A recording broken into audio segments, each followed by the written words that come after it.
This is Neutral Ice. Back is again. They score! The captain and the Blues winning overtime. A lucky break, and they will take it. And now another center pass. Hickey scores! The Islanders win on an overtime goal by Thomas Hickey. Here's a break for LA. Tanner Pearson scores! The Kings win as Tanner Pearson ends it at 3:47 of sudden death overtime. In front, Kane around a check to the backhand. He tried a shot. Oh, and he hit a rebound. Hawks win! Hawks win! Patrick Kane! Elliott arguing about it, but this was a good goal call on the ice, and Patrick Kane has kept his team's season alive. Buffalo's best hockey show every Monday night. Zhidlitsky at the point. Hickey back. Zhidlitsky across. And a score! Alan Quine with his first Stanley Cup playoff goal. And it's an overtime winner for the Islanders. Brings it back at the point for Prosser. Nate Prosser to Ryan Suter. Shoots through traffic. Scores! Ryan Suter feeds it home. And this series is going back to St. Paul for Game 6. Tavares and stop Luongo. Tavares scores! John Tavares! And the 23-year wait is over! On Buffalo's original alternative, 91.3 FM, WBNY. Oh, how about those overtime goals? Just great. Did you watch that game yesterday?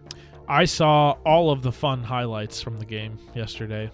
I'll tell you what, it's just, it is exhausting, all this, and great at the same time. You can stay up late for all these overtime playoff hockey games, and you are well rewarded with some of the most dramatic finishes in all of sports. That game yesterday was just fantastic. John Tavares, this playoffs, has just come alive, and the entire year I thought that he was just not playing up to what he could, and this year in the playoffs he's just been phenomenal. Probably one of the best players so far in these playoffs. Good evening, everybody. Brayton Wilson, Nick Lippa, Frank Arcury here with you for Neutral Ice once again every Monday night. As always, going for an hour and a half today. There is a lot to talk about. We've got a Game 7 tonight. Fun wow. Game 7. Game 7, 8:30 between the Blues and the Blackhawks. And then we also got Game 6 between the Predators and the Ducks. That one getting underway at 8 o'clock in Nashville. But let's start there with the upcoming games this evening. Of course, 8 o'clock, Nashville, Anaheim. Anaheim with a 3-2 series lead. Nashville took the first two games in Anaheim, then Anaheim comes back and wins the next three, two of them in Nashville. Now they'll try to close out the series in Nashville. Craig Smith is on the ice for warm-ups right now. He did not play in Game 5 for Anaheim, so that'll be a big offensive boost for them, looking to force a Game 7 back at the Honda Center in Anaheim. But I think the game that I wanted to talk about most was this Game 7 coming up for the Blues and Blackhawks in St. Louis. But before we get that, let's throw out our phone number out there. 716-878-5104 is our number. We'd like to hear your opinions on the playoffs so far this season. What are the ups? What are the downs of these playoffs? What do you think about these important games tonight? And what teams maybe you see going further on, surprisingly, or, who do you expect to go all the way and maybe win the Cup, go to the Cup finals? We don't know. We're going to talk more about that later on, and we're also going to talk about some NHL Draft Lottery because Saturday is the Draft Lottery. Wouldn't be Buffalo if we weren't thinking about the Draft Lottery going on. So true. Well, I mean, I think we can think less about it now because after this year at least, I think we can think less about it because I think our expectations are they're going to be relatively close to a playoff spot next year. Will they make it? We don't know. Depending on who they add in the offseason, depending on if they win a draft pick this year, one of the top three, we'll find out. I think that there's a good possibility we could be seeing a good pick this year. And also questioning, is Austin Matthews the number one overall pick? Many people go hands down, no doubt. Some other people, though, bringing up different questions into the top three as there's been a player that's kind of stolen some of the spotlight from there. Patrick Laine. And he's been gaining a lot of steam. People are looking at this now and going, maybe this isn't so much of a clear number one, but I think everybody thinks Austin Matthews is still the number one. But if you're a number two, you're still looking pretty good. And I think those two players are elevating themselves above the rest of the group of this draft class. Well, for those who are not familiar with Patrik Laine, he's playing currently right now in the Finnish Liga.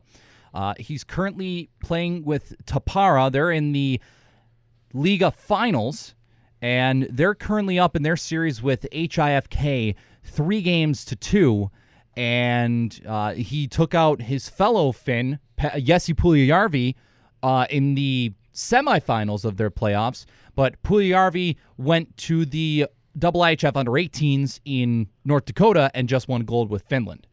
So the top three this year is no doubt going to be ready for the NHL this upcoming season. Puljujärvi, Laine, and also Matthews. All three of them are going to be NHL players this upcoming season. I think that Matthews is still the clear-cut favorite just because he is a center. He's got everything that you want out of a center. He's got size, he's got the smarts, he's got the skill, he's got the speed.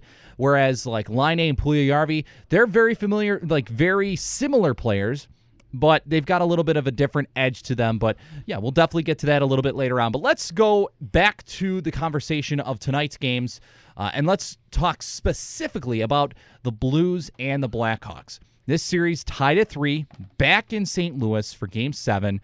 St. Louis has now had 2 opportunities to close out the series. Game 5, they lost in double overtime to Patrick Kane's goal, which was a beautiful goal. Then in Game 6, they had a 3-1 lead on Chicago after the first period, and they end up losing 6-3. Now, Game 7 tonight, this could be a huge breaker for the Blues, because if they lose, there's a very, very good chance we're going to see some heavy turnover going into the offseason and going into next season. There's been chatter that Ken Hitchcock is going to get fired. We've seen the video of, Hitchcock trying to reach out to, trying to reach out to Tarasenko when they're going to the locker room after the intermission, and Tarasenko basically just shoves him or pushes him away. So the relationship there might not be good, but there's a reason, because Tarasenko isn't getting enough power play time, which he should be, because he's arguably their best player. Leads the series right now with 4 goals. I mean, you look at last year, he was the only efficient player in last year's series. The fact of the matter is, when it comes to the Blues, they need consistency from players not named Tarasenko. This is why the series has gone to Game 7. You can make an argument right now the Blues are actually a more complete team than the Blackhawks are. But what do you need? Well, you need consistency through all 3 periods from your goaltender. If it's going to be Elliott, you need that from start to finish, right? You need that on defense. You need it from goal scoring. Alexander Steen can't afford, if you're a Blues team, you can't afford to see Alexander Steen come out and play one really great period, one really great game. I've seen too many games with Steen where it seems like he's so good, but then he's gone for a period, 2 periods. This is a problem that plagues the Blues, because a team like Chicago, they have such top-end talent, whether it's Kane Tays or Duncan Keith. They will make you pay for it in a matter of 10 minutes. That's all they need, whether it's 3-1. If you give them 40 minutes, that's down 2 goals, 3-1 first period. They were down 3-1 after 1, and then after 2, they were up 4-3. It's just it's the blink of an eye when you face a team like the Blackhawks. There's a reason why this team has won cups. Yeah, they're a dynasty. They're deep. And they got deep at the trade deadline this year. They reacquired Andrew Ladd from Winnipeg. Yep. They also went out and acquired Tomas Fleischmann and Dale Weiss from Montreal. Now, Weiss has really been quiet the rest of the regular season, and probably for at least the first couple of games of this series. But really, the past 3-4 games, he has just been putting pucks on goal. He finally scored the other day. It was his first goal with the Blackhawks, I believe, all season after he got traded. I don't think he scored once during the regular season, and I think that Game 6 was his first goal as a member of the Blackhawks. But Tomas Fleischmann's been a nice addition. There's some chatter that he could return back into the lineup tonight for Game 7. But, it's Chicago's just proven it over the past 3, 4, 5 years. They're deep. no matter who they're playing and how banged up they are. I mean, Duncan Keith arguably probably should not have been suspended for just 6 games. He should have been suspended for way more because he's done this in the past. Technically, according to the CBA, he's not a repeat offender, which completely blows my mind. I don't get how that works, but he only gets 6 games. I think he should have gotten at least 10 for doing that. But he's playing again. Indefinite. He's a factor. Should have been indefinite. Yeah, but, I mean, he is playing. I think Chicago's got all the momentum right now. I don't care that they're going back to St. Louis right now. St. Louis looked demoralized after Game 6, after the loss in Game 6. They were up 3-1. They could have won the series again. And, I mean, who was it that said before Game 6? I think it was Alex Pietrangelo said something to the thing of like, oh, well, it's okay that we lost Game 5. It's just going to be more fun when we beat them Game 6 in Chicago. So confident that they were going to win Game 6. Yeah, and they come out like it. They come out for one period and they play really well. Yep. And then second period they are no-show. Third period they try to make a comeback, but then they get crushed in the end. Yep. And I've no faith in the St. Louis Blues right now. So with that in mind, what kind of turnover could we see? You look at the roster for the St. Louis Blues. Well, first of all, let's look at the coaching staff. Ken Hitchcock, he's been there for years. It's basically time for him to be gone after this. I mean, he's gone through 3 straight years of being a top team in the NHL and then just losing it in the first round. And San Jose Sharks-esque. Yeah. It's really what it reminds you of. I'm going to throw this out there. Blackhawks lose, Blues win. Nothing really changes, right? No. But let's say the Blues lose this one. I think you see a lot of turnover, like you mentioned here. You talk about your head coach, Hitchcock, gone. Got to imagine that's gone. But there's not too much roster turnover you can really expect with the Blues, right? I mean, you have a pretty good core of players. This team is built fairly well. Mm-hmm. It's really going to come from a coaching position. Robbie Fabry, the Steen, Tarasenko, Elliott. You got to imagine Elliott's going to be your guy for the future at this point if you're the Blues in goal. Pietrangelo. They have guys, their core pieces in place. It's really just going to come from a coaching standpoint, and then you can speculate who. But I want to throw this out there about the Blues and their attitude coming into this next game. Games 1 through 5 were all 1-goal games. They were. Yeah, they were close. Yeah. They lost 6-3 in Game 6. Brian Elliott's been good this series. Mm-hmm. He's been very good. But after that game, some people were saying, well, what about Jake Allen? Because Jake Allen was playing extremely hot before he got hurt towards the end of the year. Yeah. And now they're saying that, it should be him. But Elliott's been playing all this time. He should stay in. And then if they win, but they barely squeak it out, then maybe you consider Allen for the next series against Dallas. I don't know. But Ken Hitchcock, here's what he's done in his 5 seasons as head coach of the St. Louis Blues. He started in 2011, 2012. He came in very early in that season, finished first in the Central, lost in the second round of the playoffs. Since then, he's finished second in the Central 3 times, and finished first in the Central once last year, but every time, except for this year because we don't know what's going to happen tonight, he's lost in the first round. Yeah. That's not good. That is not good for a guy. And all those times are 6-game series, too. Yeah. So, yeah. And I mean, how much longer can you just hang on to a guy that can't get you over that hump? I mean, you look at what he did with Dallas. I mean, he, took Dallas. I mean, he didn't get to the playoffs his first year with Dallas, but he spent 1, 2, 3, 4, 5, 6, part of 7 seasons with the Dallas Stars. And he got them to the playoffs 5 times and only lost in the first round once. Won a Stanley Cup with them, lost in the conference finals the one year, and then they lost in the Stanley Cup finals the year after they won the Cup. And then he went to Philadelphia for 4 years, got fired early on in the 06-07 season. I believe, actually, wasn't it the game that Buffalo blew out Philadelphia like 7-0 when Buffalo was something like that. Yeah, in their President's Trophy year. Yeah. We blew them out like 7-0 on home ice, and I believe after that game they fired Hitchcock. Yeah. Then he goes to Columbus during the 06-07 year, coaches an additional 3.5-4 years there, gets fired during the season again, and now he's with St. Louis.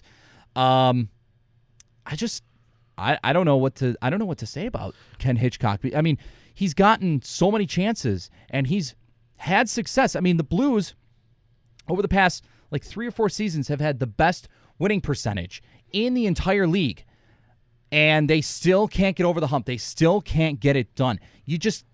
There's no excuses for that. You have to be able to get over that hump. If you can't, then you don't deserve a coaching job with your team. And you look at it right now, who are the Blues going to hire, though? That is the real question, right? Well, I mean, there's some names out there. I mean, there are names, but let's talk. I agree. I think you have to make a change because when you look at it, think about the players. Tarasenko, your top line players. What happens if you get into this position next year? Where do you think? And playoff hockey. Let's talk about playoff hockey. It's a grueling, long experience, right? It is just as much mental as it is physical. When you talk about the mental state of your team, how do you think the mental state of a team core that's been together for multiple years and has consistently lost in the first round, it's just going to be the same mental state. Oh, here we go again. That kind of feeling. If they can't pull it out this time, I think it's where you have to pull the plug and say, look, we can't put our money on this guy getting our team to the next round for the playoffs. We have the core pieces there. We got to find somebody else who will go. The real question for the Blues isn't should we hold on to Hitchcock after this. The real question is, who are we going to hire?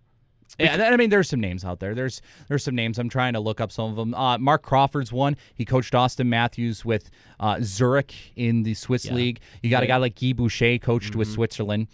There's some guys out there. I mean, as long as you have confidence, one of those guys can get you past the first round. And you got to have confidence if you're the Blues, if you're going to make that decision, which I think there are. And I agree with you, Brayton. I think there are guys out there. That is what has to happen if the Blues, they can't continue to lose in the first round year after year, and they would love to talk to Sharks fans if they really want to see how that really feels and the consistency that occurred. It's just tough loss for it's looking like a tough loss for the series. I know we're talking about that kind of pessimistically for the Blues. They could win this game tonight. They are in St. Louis. It is at home. The Blues do have a pretty deep team. Both these teams are very good teams. Mm-hmm. The problem that you're running into right now is, I agree, Brayton. I just think they're deflated. And coming off the first game, that wasn't a 1-goal game, and to lose it, think about that. Chicago had 5 unanswered goals in Game 6. Yeah. 878-5104 is our number. Brayton Wilson, Nick Lippa, Frank Arcury, and Ryan Mullen also here in studio with us. I do want to add something with Ken Hitchcock's coaching staff.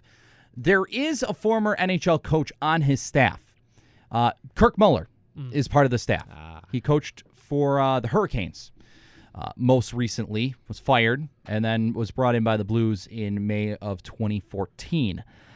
But, I mean, besides that, you got those names out there. I mean, there's Dave Cameron, I guess, if you want to interview him. Mike Yeo is technically still out there. However, he's a very heavily favored candidate to become the next head coach of the Ottawa Senators. It's just, a lot of the good coaches last year were taken, and then this year there's not too many good. I mean, there's not as many good coaching candidates out there as there were last year. I mean, Guy Boucher, Mark Crawford, and Mike Yeo are probably your top 3 right now, and then of course Ken Hitchcock if he gets fired. But you're not going to obviously fire him and then bring him back. It's just no, you don't do that. No, but no, I mean. You could make Kirk Muller, I guess. I don't know. Let me ask you a question. What about Doug Armstrong? Doug Armstrong, I think his job is safe just because that he is so heavily favored around the league. He is, I mean, he's a huge part of Team Canada for whatever tournaments they have. I know that I don't think he's a big factor in this year's tournament. I'm not entirely positive on that. Don't quote me on that. But I personally don't think that he should go. I don't think so either. I like the framework of the Blues roster. Yeah. I mean, again, he's locked up Tarasenko for a good amount of time at a good price. You needed to get him locked up too. Yeah, absolutely. He's got the players that he needs. He needs to maybe get another player that can get past that level. Well, I'm looking at the roster right here, and I'll name some of the free agents that you have after this year. Yeah. You have David Backes is right on top of your list. He's probably going to go because they're in a tough cap spot. Yes. So you got to clear that up. Troy Brower's another name. You could re-sign him because he's a good depth third line, even second line winger. But if you want to let him go, you can let him go. Kyle Brodziak, he's just a roster filler. Scotty Upshaw's a roster filler. And then you got your restricted free agents. in Magnus Pajärvi and Jaden Schwartz. Jaden Schwartz is the big name where you have to give him the big money, although he just recently signed a bridge deal, I think last year, for $2.35 million per year. So this year he's probably going to get around 4.5. Yeah. And it's not good for them because they have a big cap hit coming up for Jori Lehtera. He's going to get 4.7. I mean, it's going to be tough for St. Louis. I still think that after this year they're a playoff team, but their cap situation right now is not favorable towards them. No, it's not. Well, my thought on the whole St. Louis Blues thing is like last year, it always just kind of like the previous years, it always just kind of seems like the Blues, it's the same old Blues, they're playing Chicago, this is not going to end well. Chicago is a talented team, but it makes me think what if St. Louis was in the Eastern Conference, I think they would be a lot more successful than they are. And I also think watching this team in the playoffs so far, even though they've lost a 3-1 lead, that I don't think Ken Hitchcock is going to get fired. Because if you look at there's no real big names that's going to come in, and it's going to have to be some guy that's going to have to do his own system, his own thing. I don't think they're going to hire the assistant coach, Muller, promote him. That doesn't make sense because that would just be, he's probably going to run the same system that's familiar with Ken Hitchcock. Yeah, but I think a lot of it, too, is the overall executive decisions made by that in charge, one of them being, why isn't Tarasenko getting more key minutes in key situations? When he's clearly the best player on the team, he gives your team the best chance to win. These are things that if you're a Blues fan, you have to be concerned about. Yes. It's one of these things where, and I bring this up to you, mental state-wise, if you lose this game, 3 losses to a Blackhawks team. 3 straight. You have the same players together. How can you put the same piece in the puzzle and say, it's just not something. If I'm an owner, I don't feel comfortable with that guy going out there and being able to beat the Blackhawks. Now, here's the deal. I don't necessarily agree with Eastern Conference comment. I'll say this. What if they were in the Pacific, right? It's not even that, right? Yeah. It's really just the fact that the Central Division is the strongest division in all of hockey. And the Blues were able to be up there right at the top through a good majority of the season, and now all of a sudden they're just becoming a joke. They're falling off. And let's make a clear statement. I want to make a clear statement. They had a chance to fight for that number 1 spot, and they would have faced the Wild. And do you think the Blues would have beaten the Wild in the series? Oh, God, yeah. Okay. Yeah. Especially with Zach Parise out. What happened the end of the year against the Washington Capitals when they had to play a game that mattered? They got smoked. They got crushed. They didn't lose. They got smoked. They got manhandled in the worst way possible. They were outshot 2-1. Yeah. Tarasenko started off because Tarasenko's the man. He really is. When you watch Tarasenko play statistically, I love watching 2 him straight playoff series where he's leading in goals. That says something to you, and it's against the same opponent. He's consistent as it gets. He started off that game with scoring, and then the Washington Capitals were just like a Terminator, like all of them out on the ice, just destruction the rest of the game. It wasn't even close. Steen, nobody besides Tarasenko could do anything. This is another big game. The Blues have not shown me consistency, especially consistency against tougher competition when games really matter. They haven't been able to do it for 4 years under Hitchcock. The question I got to ask is, when's it going to change? And if he can't do it now, then when? Yeah. And how long are you going to waste guys like Tarasenko's prime on that? Now with the Blues, they had a weird stretch down the end of the season. I'm looking at their schedule right here. They won, 6 games in a row. Then they lost 2 games to Calgary and Edmonton, non-playoff teams on the road.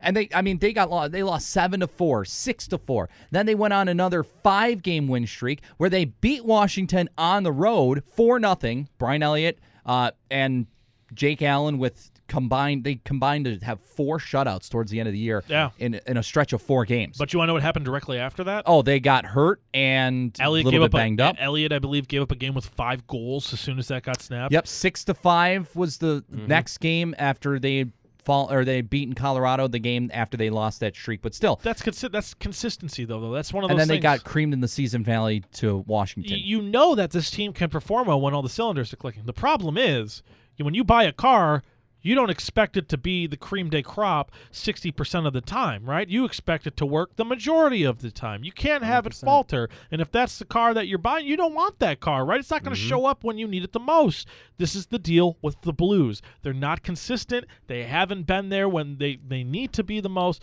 I'm just not seeing it with them this year. I don't have them winning tonight. If they do, they're going to prove me wrong, and then we're going to see probably more Hitchcock in the future, because that's the hump that will define Hitchcock's career legacy as the Blues. It's this game defines Hitchcock's legacy with the Blues. It's either going to be, I finally got past this hump, I got this team. Now it's on to Dallas. Now it's on to Dallas, or we're done, we're moving on. Hitchcock will be a great coach somewhere else, but he can't do it in St. Louis. All right, so Nick has Chicago winning around the table. Who do you guys have?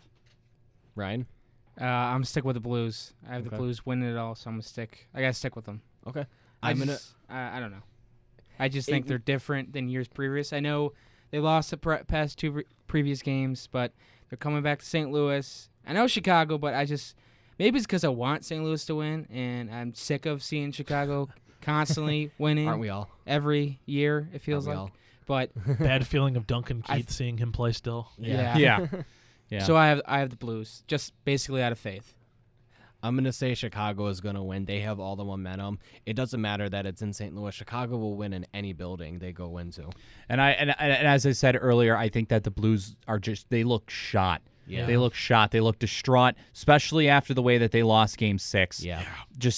It's over for them. It looked over for them, and they still have one game tonight. Yeah. And they got to come out and they got to try and work their ass off. But I just don't think that's going to happen. I think Chicago's just too deep.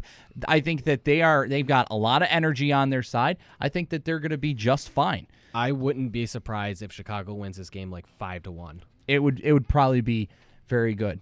Very good. So, all right, we're going to take a quick break here, but when we come back, we're going to look back on the playoffs that have been so far, especially in the first round. Lots of good series that have come to an end, and we're going to preview the series coming up for the second round. And then later, we're going to talk some NHL Draft Lottery. We're going to talk, dream scenarios of where we want teams to pick, who we want to have the top pick, and we'll talk about that more. Brayton Wilson, Ryan Mullen, Nick Lippa, Frank Arcury, here on Neutral Ice on 91.3 FM WBNY.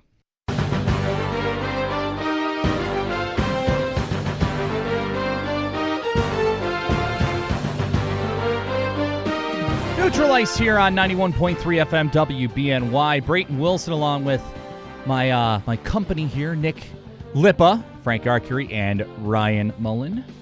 So fun to be listening to this ESPN NHL theme. You're welcome. I get pumped all the time when I hear this. Yeah, except the commercials that have been running for the World Cup of Hockey, I cannot get on board with those. They're not funny at all. You want to know what's terrible? Hockey on ESPN. But you want to know what I'm going to have to learn to deal with?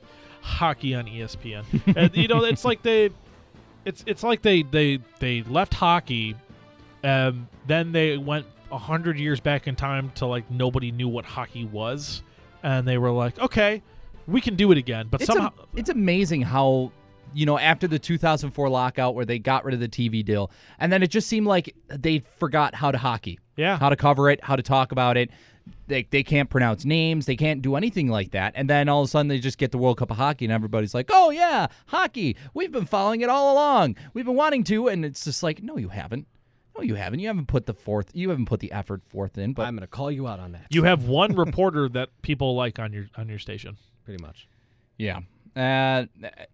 It depends on who you're talking about. Is that Butchergross you're talking about? I guess it depends on who you're talking to at that point. Well, I mean, you've got Butchergross, you've got Melrose, you've got Steve Levy. Linda Cohn does some hockey stuff there too. And besides that, Linda Cohn's not a hockey reporter. She's just an all-around. She's a great reporter, but she's not like the person that you go. Oh for no, hockey. but she definitely knows her hockey. Oh, she definitely no does. doubt about it. No, there's no doubt about that. She's great. I'm talking about when you hire somebody specifically to run a sport. Like I look at basketball and I go, yeah, Jalen Rose works to do basketball here. That makes sense. Yep. So yeah, Milbury would probably be the one that people, or Melrose, would be the one that people look at. Milbury, God. Melrose is the one that people probably is most iconic on ESPN, I would imagine, for the mullet. Yeah. So, but we'll get to that another show. 878-5104 is our number. We're welcoming your calls here if you want to chime in on the playoffs. NHL Draft, whatever the case may be. You can also chime in on Twitter. Everybody here's got a Twitter account.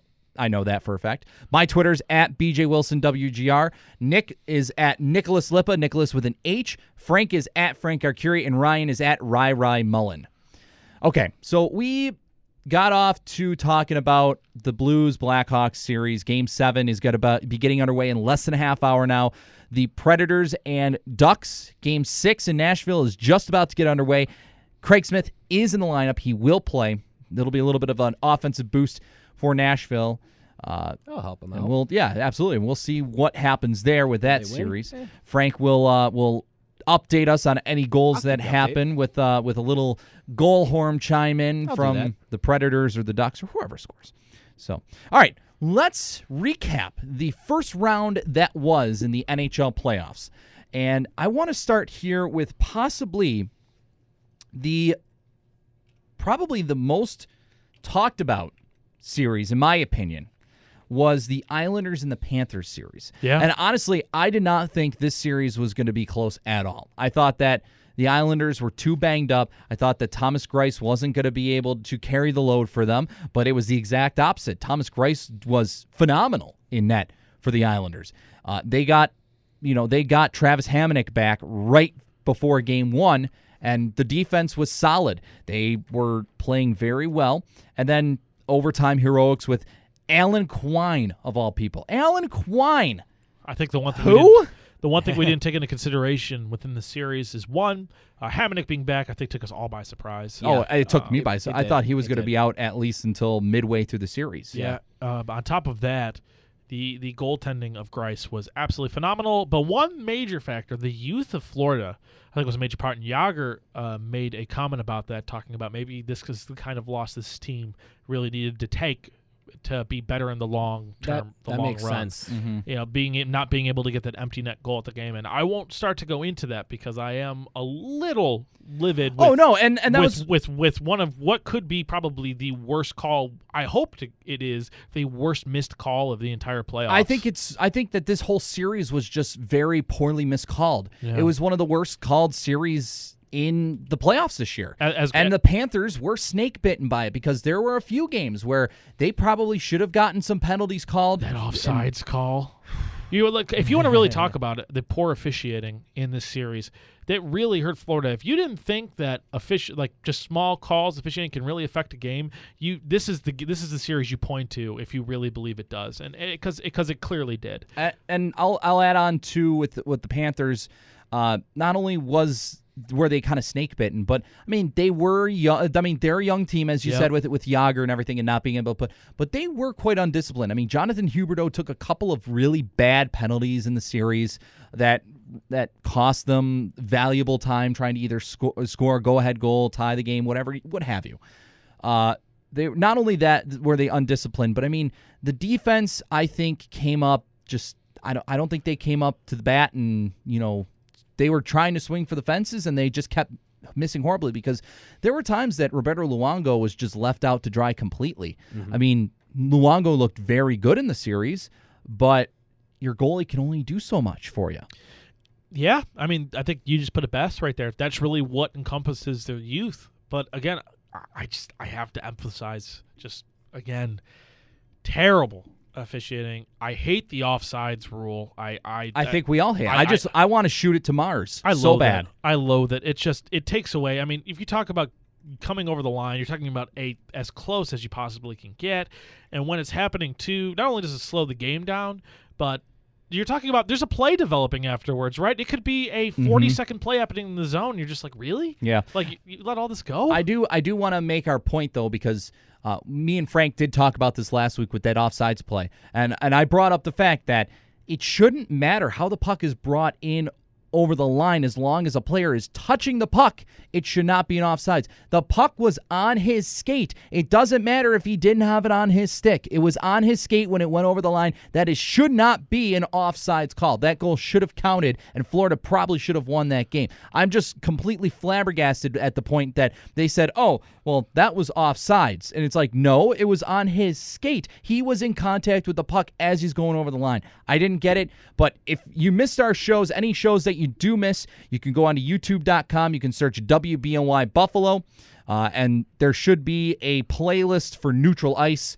and all the shows will be there from the past. I know that the past 3 or 4 weeks have been up on the YouTube site. So carry that into how I feel about this overall series. It was close, and there's some great games, but I feel a little cheated. I feel, as a fan, I feel cheated because I really don't think the best team won, and I don't think it was because the Islanders did great things. And while they did do some great things, Tavares in particular, and Greiss in particular, great things, I think they got Florida was the better team, and I thought I got a lot of help from some bad calls. I'm not trying to be biased here. I thought that they did, and I agree. That really frustrates me. Bias. And I will go into further after we talk about a little bit more of the teams. I'll go further into how I feel about the next series, but I'll let people say their bits about this series.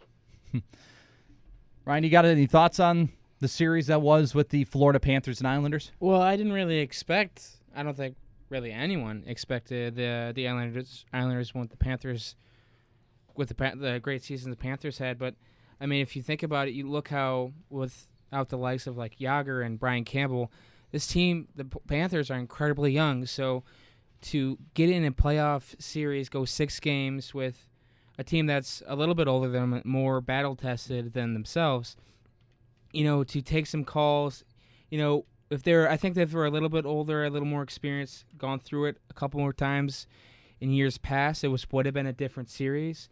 But when you're like that 21-year-old guy and you get your called, it's easy to get frustrated, and I think sometimes, especially in the NHL playoffs with how emotional they are, things don't go your ways, and it's very easy for just flip a switch and, the game's over and you lost, So I think that's kind of what happened.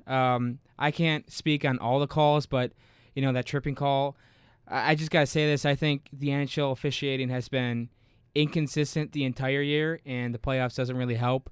I mean, I think the playoffs it makes it emphasizes. Well, it emphasizes because how hard people are playing. So, but I mean, that's all I got to say on that. When you're calling penalties left and right in the first period, second period there's 2 or 3 less penalties called, and then third period in overtime there's literally 0 penalties called. That's just you want to see these calls being made. That's what was so exciting about 06, 05, 06, 06, 07, right after the big lockout was. They were calling penalties, especially in the playoffs, especially in overtimes, especially in third periods. They didn't care when to call penalties. Now they're afraid to change the complexion of a game just because there's a penalty. And you want to increase scoring, you got to call more penalties, and you got to create more chances for teams to score. And if you're not doing that, you're going to get more overtime games. Yes, overtime games are fun, but come on, it's just ridiculous. Call penalties. It's fun to see teams get scoring chances like this. It's fun to see those occasional shorthanded goals. I'm just tired of the fact that we can't consistently call penalties. We're talking about all this about calling penalties and not calling penalties. Well, we're about 30 seconds into Anaheim-Nashville, and Anaheim's on the power play. Well, they're listening to the wonderful. show. What can I say?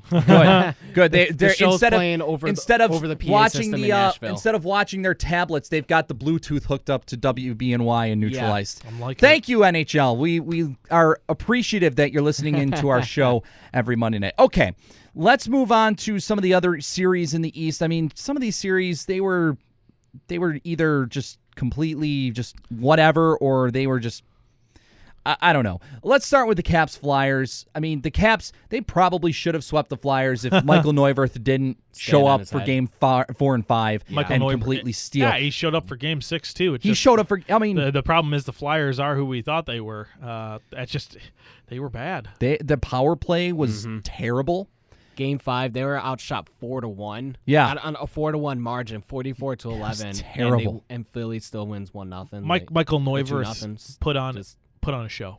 He did. He put on a show. He did. He gave the Flyers every chance to win game 6. When the Sabres had him last year, I thought he almost gave the Sabres every chance to win, and they were That's why Tim Murray traded him. That's why Tim Murray traded him. Yeah. There was a question. He said, Michael, how did you feel about facing facing that many shots, where your team's not putting them out there? He's like, well, I did play for the Sabres last year. So. Yeah.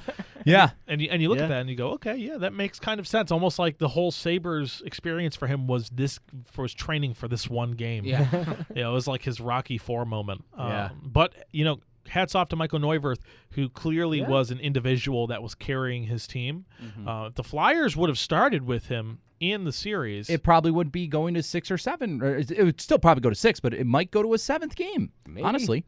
One thing that I want to talk about with the Capitals is their defense. Yeah. This is the one area of their game right now that is concerning just because they are getting banged up. Brooks Orpik took a hit from Ryan White, which I thought it was dirty, 3. but the NHL and a lot of other people think it wasn't dirty. I don't know. But he got hurt with a concussion. He's out. Dmitry Orlov took a hit from Pierre-Edouard Bellemare. Yep.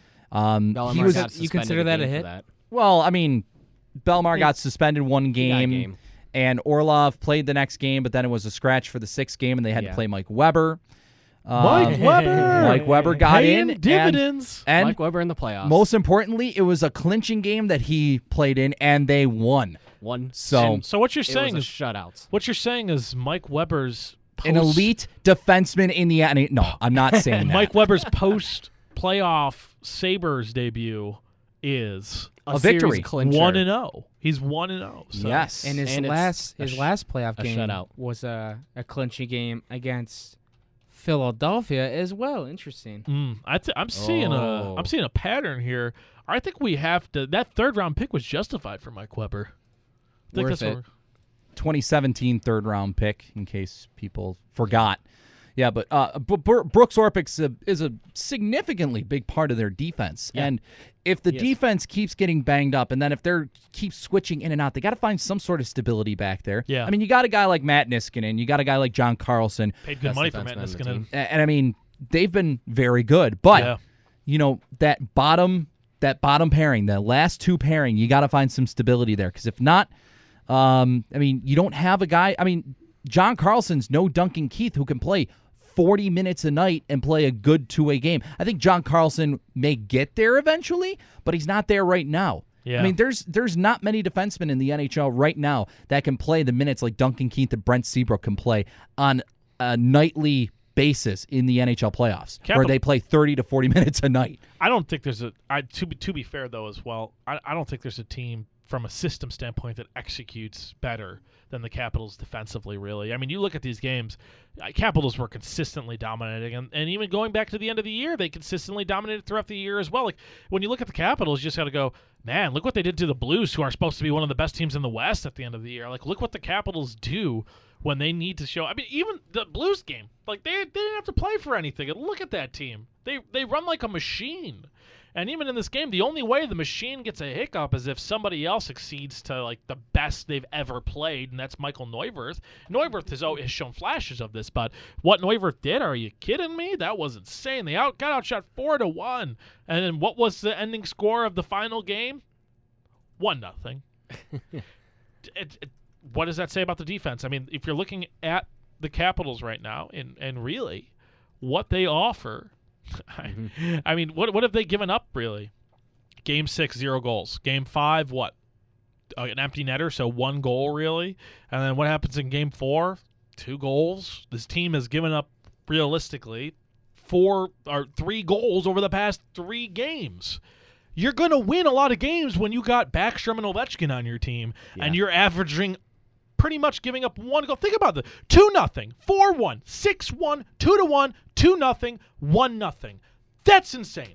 This defense is for real. They're one of the best, if not the best in the league. Holtby's playing in a league of his own at goaltending. Holtby's carrying over his Vezina play from earlier in the year. Yeah. But the thing about the defense, though, that I was just trying to bring up is that their top 4, they're solid, but their bottom 6, I mean, Chicago has a very similar situation, but again, Chicago has Duncan Keith. Yeah. They have Brent Seabrook, who we saw in overtime, Game 5. They were playing every other shift. I mean, I think, who was it?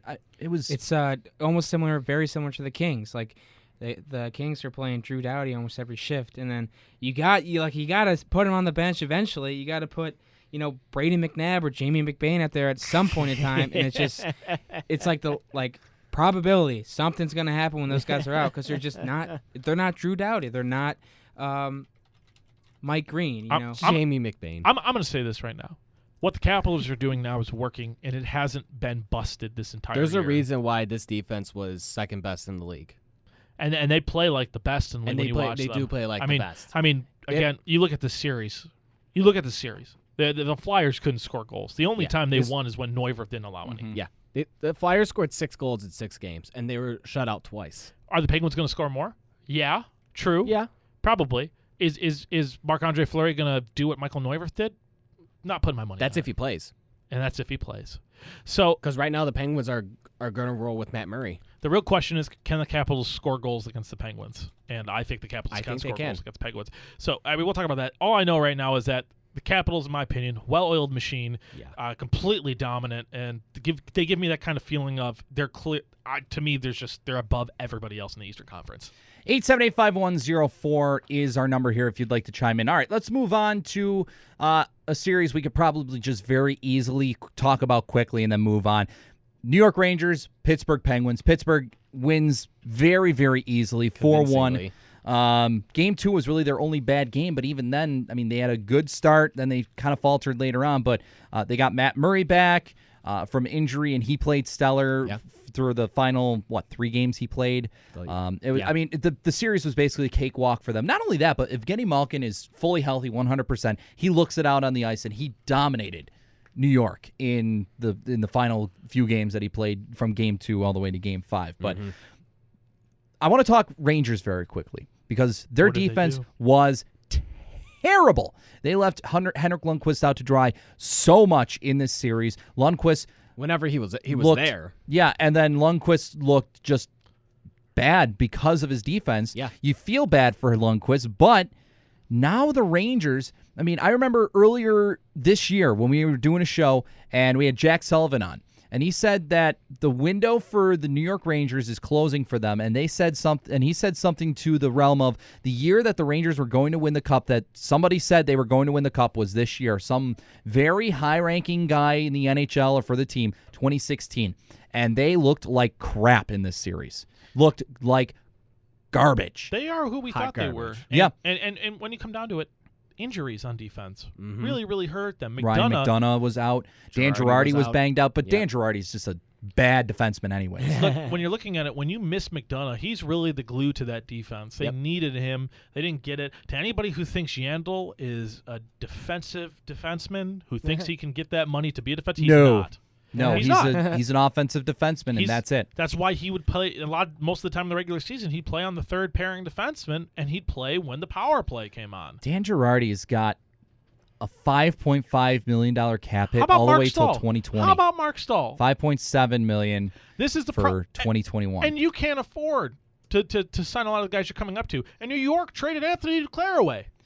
What were you for Keith Yandel, who didn't pay off. Really misfired. You can make that was a bust of a trade. And not to mention, and then you made another trade for Stahl. And you give up 2 first-round picks in that trade too. You give up your one this year to Arizona. Yeah, Arizona. The Rangers don't pick in the draft until 3rd round this year. Yeah, it's bad. It's terrible. Yeah. Like, this trade has not worked out, and Arizona made New York look stupid for this trade. Ryan McDonough, I mean, he's fine. I mean, you're going to keep him. You're going to look to him. Mark Stahl, I think he was banged up for a good portion of this series. Yeah. He was banged up a lot towards the end of the year, but still playing. But, I mean, Dan Girardi's bad. Dan Boyle's on the final year of his contract. He's gone. He's more of an offensive defenseman. Yeah. Kevin Kline, his game stepped off very late towards the season. I mean, he had a hot start to his season and played fairly well in the middle of the season, but at the end, he backed off, and then this series, he was completely gone. They put all of their money into basically these past 3 years, and sacrificing the next 4 or 5 years of their franchise. My real question for everybody here, is it time to rebuild in New York after this? Looking at the prospect depth, because think about it. Not good, and I'd say that there's a good chance they could. Who are they retaining? Really? I mean, is Nash helping you get to a cup as your star player? They may trade Rick Nash this offseason. And what are you doing on defense right now? McDonough's a guy in his prime. Lundqvist is a guy in his prime. That's great. Lundqvist is 34.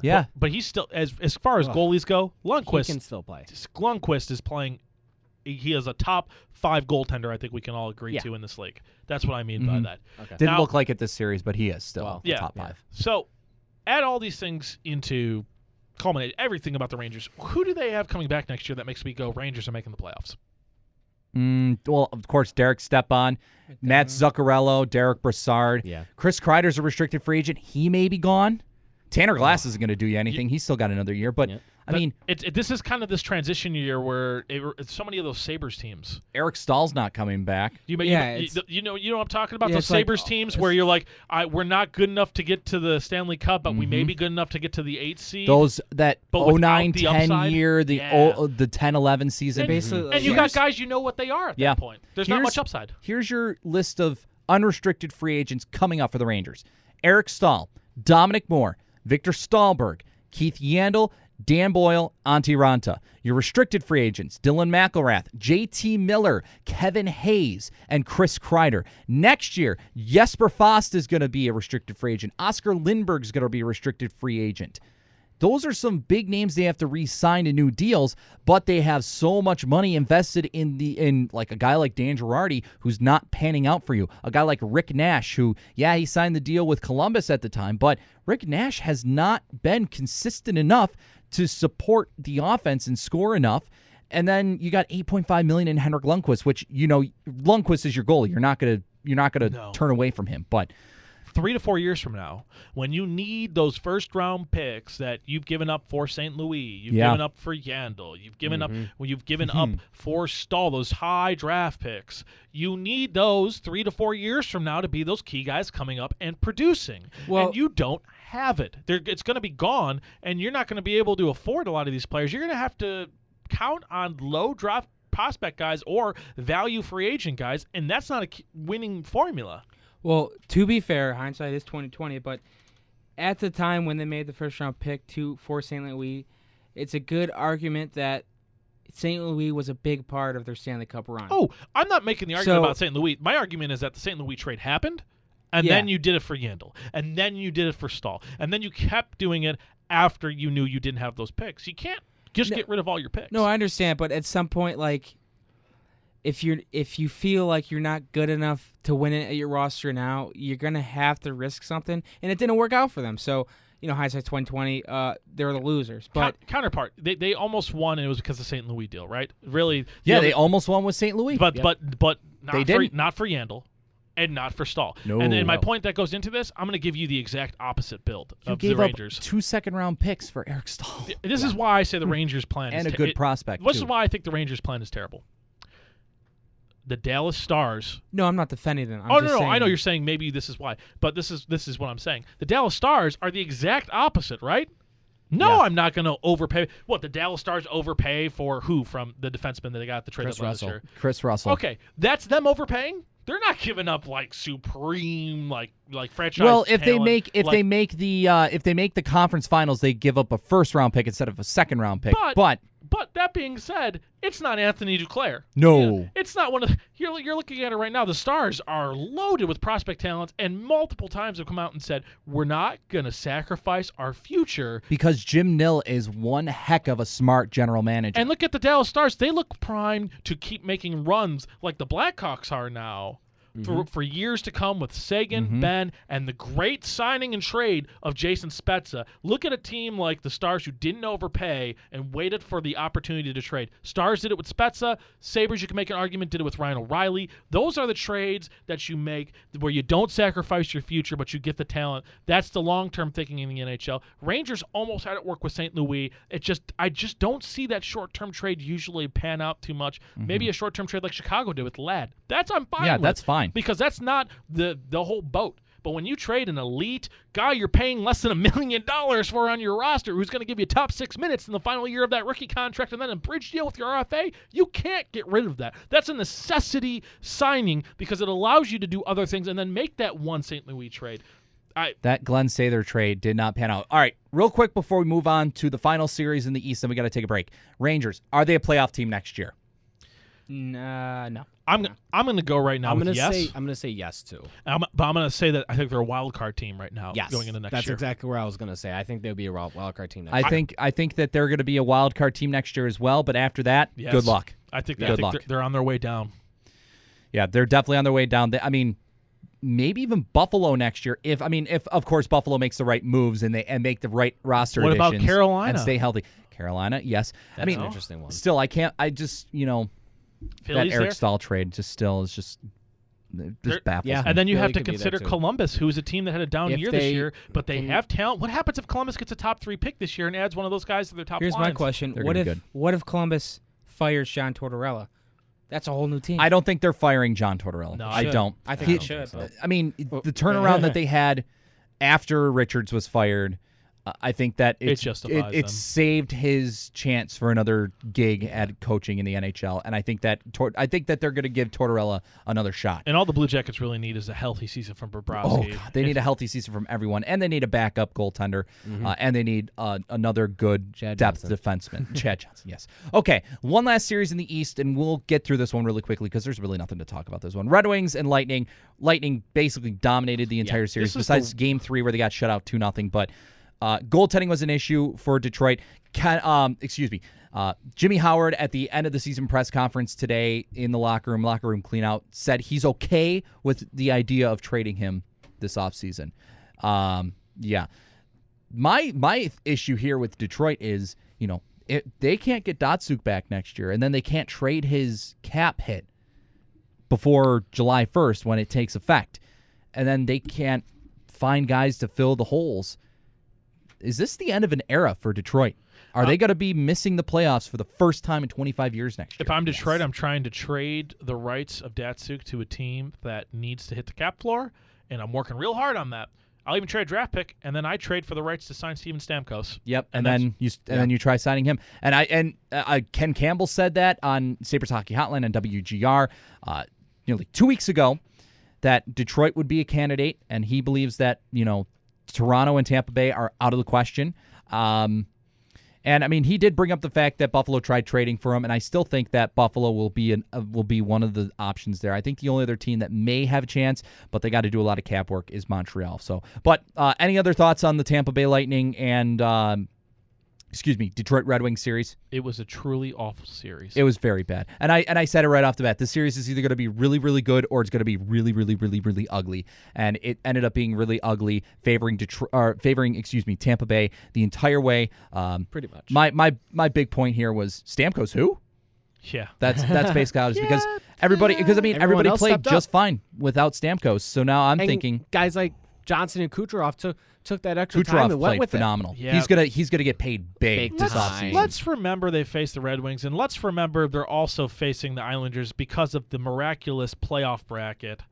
We have not the Capitals and Penguins being reseeded to face the clearly two lower teams in the Eastern Conference that moved on, the Islanders and the Lightning. Mm-hmm.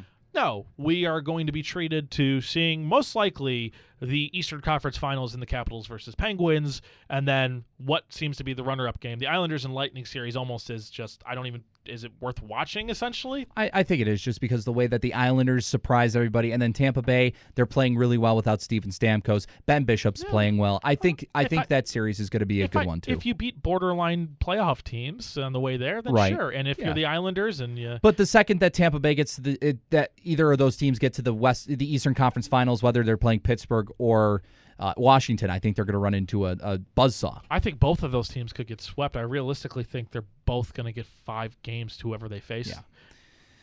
All right, 878-5104 is our number here if you want to chime in. We're going to take a quick break, but when we come back, we'll talk about the 2 Western Conference series that have come to an end. Again, they're both series that were just, whatever. Really, they were really whatever. One team was just expected to lose, and then another team, they were probably the most surprising loss. But Go Sharks! I know I've had the Kings going all the way, and they lost Oh, really man. bad to the Sharks. But Sad face. But we'll also talk about the NHL Draft Lottery that's coming up on Saturday. 7 o'clock is the projected time of the draw, and it'll be on NHL Network for those who get NHL Network and can watch NHL Network. And for our Canadian viewers, you can watch that on Sportsnet, obviously. But we'll come back. Brayton Wilson, Nick Lippa, Frank Arcury, Ryan Mullen here. You're listening to Neutral Ice on 91.3 FM, WBNY.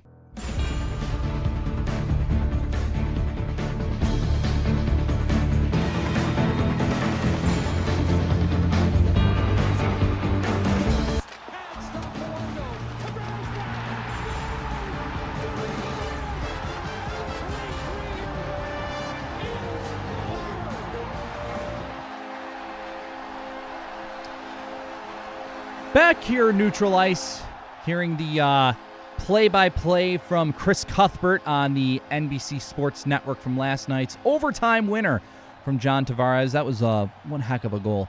To get a shot on goal and then to get your rebound, put a wraparound in, and score that way. That was just a beautiful, beautiful goal. So 878-5104, here's their number. You can also reach us out on Twitter at NeutralizeWBNY. You can reach everyone here on everyone here in the studio on Twitter as well. I'm at Brayton, BJ Wilson WGR. Nick's at Nicholas Lippa with an H. Frank Arcury's at Frank Arcury, and Ryan Mullen's at Ryan Mullen. Okay, let's go to the Western Conference. Western Conference, let's start with the Stars and Wild. I think everybody pretty much figured the Stars were going to walk away with this very easy.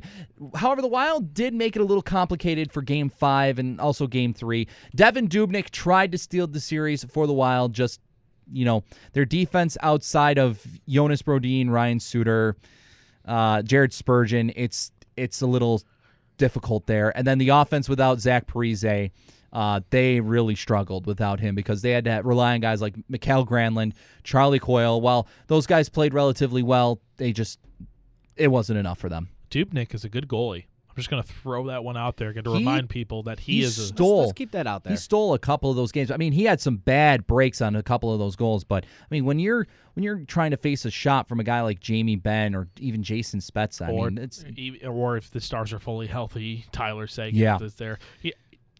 Look, Dubnyk is a guy, especially when he played in Edmonton, just criminally underrated. I mean, he got the love and respect last year for that amazing just win streak the Wild had where he was in that. However, this year it kind of calmed down because the Wild struggled, and Dubnyk had a losing streak, and then they had to make a change, but they did, and they ended up in the playoffs, and they were the clear top. They were clearly the team to be in that last wild card spot. I think that John Torchetti is going to officially get the interim name off of him to be the full-time head coach of the Wild next year. He certainly earned it, especially with the way that he brought that team back from after an 8-game losing streak, then won 4 straight, then lost 3 straight, then won another 4 straight. But I mean, he finished the season strong, got the team to the playoffs, and put up a better fight than I think a lot of people expected of the Wild in the playoffs. I'm pretty sure I thought it was going to be a sweep, and I got to say I was very impressed with the Wild's ability to win some very tough, close games. It was a fun series to watch, especially Game 6. That Wild, you see Jason Pominville score that goal, and you go, "Here we go! Yeah, what's going to happen?" And so that Wild scramble in front with the puck literally millimeters from going over the line and being a tie game. It was no goal. Everybody that's still saying, "Oh well, there's a different angle. It looks like it's a goal." No, the overhead goal, the overhead camera is literally implanted into the goalpost, the crossbar there. They made that a new feature, and that showed that the puck didn't cross. Yeah. Well, I think you look at the replay, didn't go in all the way, but I think what some people were complaining about, when I thought was kind of questioning, was I don't know who the defenseman was, but did he cover the puck in the crease? Yeah. Because if he did, Demers. I think that's... that should have been a penalty shot then. Then it would have been. An area for concern with the Wild is big contracts for guys who are aging. And I'm talking about Jason Pominville, Thomas Vanek, and Mikko Koivu. Hit me up with these numbers, Brayton. Jason Pominville, he's 33. He's got a $5.6 million cap hit for 3 more seasons. Thomas Vanek, 32, $6.5 million for 1 more year. And then Mikko Koivu, $6.75 million for 2 more seasons. And Koivu is 33. And then those aren't terrible because they're not like they're 4 or 5. But I mean, and Pominville is still producing for what he does as a role. The question is going to be that last year? The Vanek was only 1 year, so that's not bad. But then you got to re-sign guys. Yeah, but you got to re-sign. You got to re-sign Jason Zucker. You got to re-sign Justin Fontaine. Eric Hall is going to need a new deal. Nino Niederreiter's eventually going to need one. Mikael Granlund's going to need another one. Yep. So Minnesota's going to run into some cap issues. I mean, they're setting Dumba goal. Matt Dumba's RFA an RFA. That's a huge guy. Even though Matt Dumba really was not a factor in this series really at all. He's going to get a bridge deal for either a year or 2 that's going to be around $2 million. Probably 2-year deal, and I'd say about, probably 1.85, 1.95, $2 million, somewhere in that ballpark. Yeah. But Wild, they've got some cap. They're going to have some cap issues looking ahead. And get this, Minnesota only has 4 draft picks this year. Yeah. 4. Their first, They're 4th and 2 7s, one from Florida. You got your first, though, and that's a really important thing. I can't emphasize that much. Your first is really a guy you know is going to make an NHL appearance at this point in our history for the NHL, right? You got about a 66%, 70% chance this guy and within 3 years will make an appearance on your NHL team somewhere. So even if it's just for a game or two, at least they're showing up to see if it works. That's important to have that. So one more point on the Dallas Stars. Their goaltending, I think you ride Kari Lehtinen here because you get that win in Game 6. Put them in for Game 1. I know that both goalies, Lehtinen and Niemi, have had just good games and then shaky games, but at this point, you started Lehtinen for Game 6. Put them in for Game 1. Just go Lehtinen, and then if you have to do it again, I guess you have to do it again. But very true. One of those two goalies has got to step up, and you just got to move on from there. And then also Tyler Seguin, still no update on him. He played Game 2, but hasn't played since. He re-aggravated his Achilles tendon injury, and I haven't read or seen any updates on him of what. When he'll be back. You just can't take any chances with that injury. No, if that snaps, that's a career-altering injury. Yeah. You have to play it safe. Yeah, remember when Palmerville cut his? Was that in the playoff game? Yes. Yeah, that was the Flyers series. Yeah, and it was, I think, he was Game done the rest 4. of the season. Yeah, something like that. Game 3, Game 4, like midway through the series, and that really hurt Buffalo. It can sap you from your speed, like career long. Yes. Well, remember Takeo Spikes? Well, it's football related, but he tore his Achilles, and he just never was the same jump. afterwards. Yep, I remember that. One more series here in the West, Kings Sharks. Sharks, I think, surprising some people, me included, with the way that they just outperformed the Kings, especially on offense. I was only a little surprised. I thought this series would have gone deep into the series. Right. And the analytics thought was that the Kings was the better team. However, the Sharks came out. They were better offensively. Martin Jones was stellar in this series. He was the better goalie of Jonathan Quick, and I thought Quick played relatively well all series. But it's consistency. That's the one thing. Both teams have had problems with it, and honestly, the Sharks just played a more consistent game through this series. The Kings, man, they got some depth issues they got to go into this next offseason and look at when they're looking at and Lucic is almost definitely gone. So they've actually came out and said today. Lucic actually came out and said today that he wants to stay in LA, and it looks like contract talks are actually going really well with those two. Vinny Lecavalier though is retiring. Yes. What are the expected? What are the Kings going to do then for the rest of their team if they sign Lucic? Who knows? Lucic is a guy who's going to definitely be getting more than $6 million. And you look at some of the names that are going to be restricted free agents or already. Tanner Pearson's the big one, in my opinion. Tyler Toffoli's the big one. Tanner Pearson is right after that. They're both going to be restricted free agents after the season. Toffoli, $3.25 million cap hit. Tanner Pearson, 1.4. I think that there's already some chatter that one of those two names could become available because of cap situations in the future. We'll see and wait and find out. But basically, the Sharks' defense was stellar all series. Martin Jones looked awesome, and their offense was just outperforming the Kings all in all. The Sharks proved why they won 28 road games this year. Yep. By winning all 3 in LA. While they were not good at home, they were fantastic on the road. Yeah. But that's okay. And the Sharks may be a surprising team because now we're going to take a look at the upcoming series that will be happening before we get to draft lottery talk because, we got about probably 10, 15 minutes left in the show. But real quick, let's go through some of the series that are going to be happening. Capitals, Penguins, round 2. Crosby versus Ovechkin. First one was in 2009, one of the best series in many years. With the dueling hat tricks in Game 2. Oh, yeah, that was fantastic. I expect a very, very close series again. Mm-hmm. I expect that one to go to 7. I think that one is going to be a very fun one to watch. Crosby playing some of his best hockey at the right time. Ovechkin playing some very good hockey at the right time. Mm-hmm. Who you got? I think I'm going to take the the Capitals in 7. Okay. The home ice advantage will come into a factor, and I think that Ovechkin will get the best of Crosby this time. I'm gonna be again very, very edgy here. Capitals in 5. Okay. I like that. I can see where you're going at if you explain right now.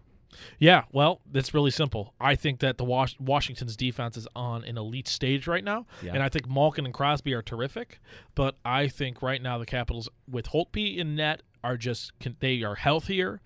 They are better overall as a roster. They have the depth. And then we talk about, well, maybe their back end's not as good. When we compare to the Pittsburgh Penguins, I don't think there's much to be said about Pittsburgh's depth because it really doesn't exist outside of their top players. It's just not there. You got Lehtinen, you got Kessel, you got Malkin, you got Crosby. And then you got a bunch of guys who really, outside of maybe being okay on the second line, they're not there. And I don't see that happening against this really elite Washington team. I think Pittsburgh's going to run into a lot of games where they're going to get 2 goals. And the question I have is, can the Capitals post 3 goals against this Pittsburgh defense and goaltending? And, yeah, I think they can. And the question for Pittsburgh is, can they put up the 4 or 5 goal games against Holtby? I'm not putting my money in that basket. I like the Capitals. I think they could be a couple of close games. I could be proven wrong immediately. Pittsburgh could come out, steal game 1, and then just put them on their heels. But I really think Capitals start off 2-0 in this series, and that puts Pittsburgh in a bad spot. Well, I got to do it. Oh, the Blues scored. Yes. Wow, surprising. 1 minute in, St. Louis is up 1-0. I believe I'm the only one that picked the Blues here. That's okay, but I think I might be the only one that picks the Blues, and I know a lot of people don't put much stock in the last 30 games of the season, but all right, I just think in. the Penguins, momentum-wise, beating the Rangers and having that great end to the season. I just think Crosby and Malkin, they're on fire, and they're just going to I think they're just going to have it. I'm going to have them in 7. I understand completely that the Capitals are great. Okay. Holtby's great. Defense is great. Like everything you're saying, I completely agree. But there's just something about Ovechkin and Crosby in a playoff series I think Crosby and the Penguins are going to have a little more heart. I don't know. I think it makes for my feeling. I think it makes for a better narrative and story than it does for what I've actually seen from these two teams. And Pittsburgh's played hot, but Washington to me is a machine. We'll see what happens. I can somewhat agree with what Nick is saying, especially everything about Washington. One thing that I think is going to be a big difference in this series is if Marc-Andre Fleury comes back. Because if he comes back and he plays like how he did in the regular season, which he was really good. 6 games if Fleury comes back. 6 games, possibly 7. Yeah. If Matt Murray plays the entire series, I can see this series going probably 5, maybe 6. Because I think Matt Murray can steal a game for Pittsburgh. And Pittsburgh does have the offense where they can beat Holtby with Crosby, being the MVP candidate that he was in the second half of the year. Malkin coming back, Kessel playing well, even guys like Nick Menino, Connor Sheary playing well on the offense for Pittsburgh. But Washington they're just way too good. This is a completely different offense than what Pittsburgh's going at with the Rangers. All right, next series, Lightning Islanders. Who's everybody got in this series? I've got Lightning in 7. Lightning in 5. I got Lightning in 5. I say Lightning in 7 because Halak is going to be back, and I think they're going to play him. And that's a good point. He can steal games. Then again, Greece has played already well for the Rangers. Yeah, I'm gonna say the Lightning win this series. I think the Lightning will win in 7 as well. I think that the Islanders on home ice at the Barclays Center. I think the Barclays Center has proven to be a nice home arena for them. Okay, now we go to the West. These series are yet to be determined. Yes. Dallas will either play St. Louis or Chicago. Guys, what are your thoughts here, depending on I'll what's start. Your thoughts? I think Chicago upsets Dallas if Chicago wins this game. I think Dallas beats the Blues, though, if the Blues get there, and I think it'll make for a very interesting Western Conference Finals. I completely agree 100%. I completely agree. Oh, everybody? Well. Is it a clean sweep? Yeah. I agree. So all right. Dallas, St. Louis, we have Dallas. If it's Dallas, Chicago, we have Chicago. All right, good. All right. And finally, the last series, San Jose against Anaheim or Nashville. I'm going to go ahead and say I think San Jose is going to beat whoever. I don't care who they play. I think San Jose is going to beat them because I think that Martin Jones is playing well. I think that the Sharks are possibly the deepest that they've looked, and their depth players are playing the best hockey. Tomas Hertl. Mm-hmm. Yeah, I just after that series, I really like what the Sharks are doing, and I think that the Sharks could make it to the Stanley Cup Finals. Not going to be positive about that, but we'll see what happens. Brent Burns is very good at what he does. Brent Burns is fantastic. Joe Thornton's had a very nice turnaround season. Yeah. Okay. I agree. If whoever San Jose plays, I think they're going to win. I'm going to say this. I think the Ducks beat the Sharks. I think the Ducks win the series. I think the Ducks beat the Sharks. Both teams very good. I like the Sharks. I think it's a 7-game series in the Western. Oh, I think so area. too. Oh yeah, I agree more with Nick than you, Brayton. I mean, it's not much to say. It's Ducks are. It's a tough series to call. Yeah. It's obviously a tough series just because Sharks just dominated the Kings, and then Anaheim after that very, very good finish to their season. it's obvious. Frank, fire up the simulator. Let's go. Ran it. Okay. We're going to start with the third pick. First off, I just want to remind everybody, Draft Lottery this Saturday. Yes. 7 o'clock. It's on NHL Network. So, Frank, give me number 3. Number 3, the Edmonton Oilers. Oh, Yay! God. Not 1 or 2. No, everybody should be It's not happy. 1 or 2. It's not 1 or 2, which is Everybody nice, should be but happy. still, it's a top 3 pick, and it's Jesse Puljujarvi most likely. Everybody be happy it's not 1 All right, or 2. That's Frank, a winning situation. Number 2. The Toronto Maple Leafs. Okay, I'm okay fair. with that.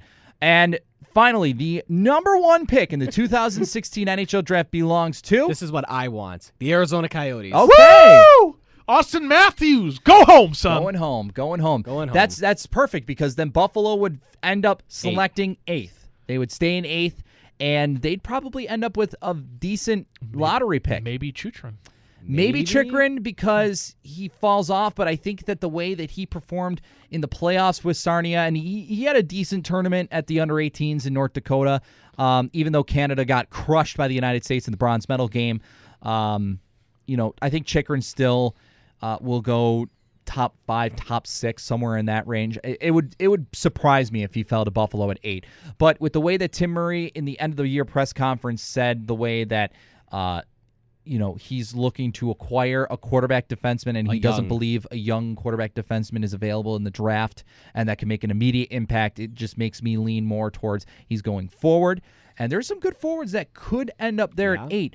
Alex Nylander's stock has fallen up, but even though, he had a quiet second half to the season, but he's still a very good player. Mikey McLeod, teammate of Alex Nylander, he's another guy that could be available. I think that if you put him on the off wing, I think he can be even a better player than he was at center for the Mississauga Steelheads in the OHL. And there's a couple other guys out there. Clayton Keller's another one. Keller had a fantastic tournament for the United States. And then also Tyson Jost is another one that could be up there. I just want to bring up Clayton Keller's stats from the tournament because, he was stellar. And then also Tyson Jost set the record that Connor McDavid set at the under-18 World Championships back in 2013. But for Keller in this tournament, he had 4 goals, 10 assists in 7 games. Cool. And then Tyson Jost, if Elite Prospects will let me look him up Brayton, here. My question to you is, say the Sabres pick Clayton Keller at 8. Mm-hmm. Is he playing another year, going to school, or he's going to school? He'll be going to school most likely. He's 5'10". He's a smaller kid, but he's an extremely talented playmaker. Some people have compared him to the next Patrick Kane sort of type, which is really good. He's going to Boston University. Boston University, yep. He's spending at least 2 years. At least school. 2. And then fine. Tyson Jost for Team Canada, 6 goals, 9 assists, 15 points in 7 games. He was the captain for Team Canada at the Under-18 World Championships. He'll be going to the University of North Dakota to play alongside, most likely, Brock Besser and Nick Schmaltz to take place of Drake Caggiula, who we have yet to hear where Caggiula will go. He said it was going to take about a month. Oh, so yeah. We'll have to wait and see at the last draft week he was lottery. in Philadelphia. There hasn't been anything new saying what cities he's been in, but Buffalo's still on that list, so that's a good sign that he may still be interested because, he did come to development camp back in 2014 and was very good at development camp, and I thought, Buffalo should just make him And an one offer thing the right Sabres away. have is the fact that he will probably play in top 9 if he gets signed. Yeah. And not every team can say that for him right away. Mm-hmm. And I think Caggiula could play in the top 9. Just imagine if April or August 15th comes around and Jimmy Vesey decides to come to Buffalo. That would be just unbelievable. I honestly think that he won't. I think he'll go to Boston. I don't think he's going to go to Toronto because I don't care that his dad is a scout there, and I don't care that his brother. What opportunity? Because it's his hometown, Yeah, and he played for Harvard too. Job opportunity trumps hometown a lot for most of these players. Jimmy Vesey does want to. He would play top 9. He in likes Boston. that idea of playing with Jack Eichel from, John Butchergross has said it, and there's been a couple other pieces, but we can't really talk much about him because he has his rights still owned by the Predators. So we'll see what happens. Yeah, exactly. Once we'll that see. time comes, we'll see what happens. There's a lot to talk about going through the rest of the playoffs. we'll have complete coverage here every Monday night on Neutral Ice, beginning whether it's 7 a.m. or 7 p.m., 8 p.m., 7:30. We'll always have you updated on our Twitter account at Neutral Ice WBNY. You can follow everybody here on the show on Twitter. I'm at BJ Wilson WGR. Nick, you're at Nicholas Lippa, Nicholas with an H. Frank Arcury's at Frank Arcury, and Ryan Mullen is at Rye Mullen on the tweet box. In case you missed this show, you can always find it on our YouTube page, youtube.com/WBNY Buffalo. There's going to be a playlist there with all the past shows from Neutral Ice that will be there. You can listen to us there. You can also listen to us on the TuneIn app every Monday night when the show comes on. But Brayton, Nick, yep. I got a question for you. I just want to ask everybody real quick. Yeah. Draft lottery is this week. The only chance I'm going to get to ask this. It's always fun. Yep. Team not named Edmonton you do not want to see win the number 1 pick in the draft lottery. Start it with Ryan Mullen. What team not named Edmonton do you not want to see win? Toronto. Toronto. Why Toronto? I just hate Toronto. Well, that is a sports fan if I've ever heard one here in Buffalo. Well, I can't hate against it. Here's my ideal selection. I know we're running out of time, but I'll make this quick. My ideal is either A, Buffalo wins one of the top 3 picks, and then whoever wins the other 2, I don't care. Or B, if none of the Canadian teams win the top 3 picks. Oh, you just want to see the world burn. If it's Canada all will burn. the United States teams. So, let's say it's Arizona, Buffalo, and Columbus, or Arizona, New Jersey, Columbus. I don't care. Is it not good enough for you? The Canadian dollar's weak. You have to see them with their hockey hopes burn? With the way that the Toronto media and Canadian media have portrayed last year with us, and then this year with them, Canada's not in the playoffs, We're so already better than the Sabres. Yeah, and so that's so I want to just watch the Canadian media burn when they do not win one of the 3 lottery picks. It's fixed. Yeah, if that happens, I will genuinely laugh my ass off, and it'll just be so funny. Would be Frank, who you got? As long as Toronto or Edmonton doesn't win it, I don't really care. Millsy, I don't want Toronto to win because I just want to see the media reaction for if they don't win the pick, because they're gonna go ballistic if it happens. Edmonton's the only team I don't want to see win. The team I really want to see win, from the bottom of my heart, Columbus. This is a team that just has had hard of luck. Give these guys a break. Tiny Tim needs to get to the playoffs. Or send Austin Matthews back home to Arizona. That's fine with the me. ideal situation. Last year I didn't want Arizona to win it. Now this year I don't care if Arizona wins it. My top 3 teams, real quick too. My top 3 teams for who I would love to see win it: Columbus, Arizona, Vancouver. Vancouver would be a good choice to have win. But thank you everybody for tuning in on Neutral Ice. We'll be back next week on Monday for Frank Arcury, Ryan Mullen, Nick Lippa. I'm Brayton Wilson. Thank you for tuning in. We'll talk to you next week right here on 91.3 FM WBNY.